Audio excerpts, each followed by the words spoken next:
എന്താ ചെയ്യണ നീരാമയെ? ഏ ഉണ്ണി നീരാമയെ എന്താ ചെയ്യണത്? ഏ എന്ത് പാപ്പ? ഏ എന്ത് പാപ്പ? ദോശയോ? ഇങ്ങനെ ദോശ ഉണ്ടാക്കുക?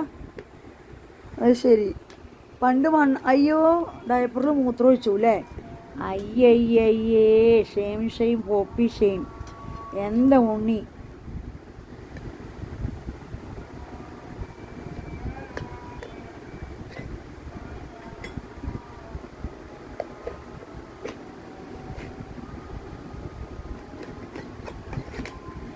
ഓ, ഇങ്ങനെയൊക്കെ ദോശ ഉണ്ടാക്കുക?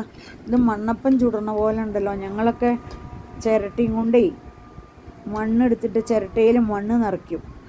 ചിരട്ടയിൽ മണ്ണ് നിറച്ചിട്ട് ചിരട്ട എടുത്തിട്ട് കമഴ്ത്തി വയ്ക്കും. അപ്പോൾ ചിരട്ട പിന്നെ എടുത്തു കഴിഞ്ഞാൽ മണ്ണ് അവിടെ ഉണ്ടയിട്ടിരിക്കും. ചിരട്ടപ്പിട്ട് പോലെ മണ്ണപ്പം. അതേപോലെ അപ്പോൾ നീരാമയ ചെയ്യണം.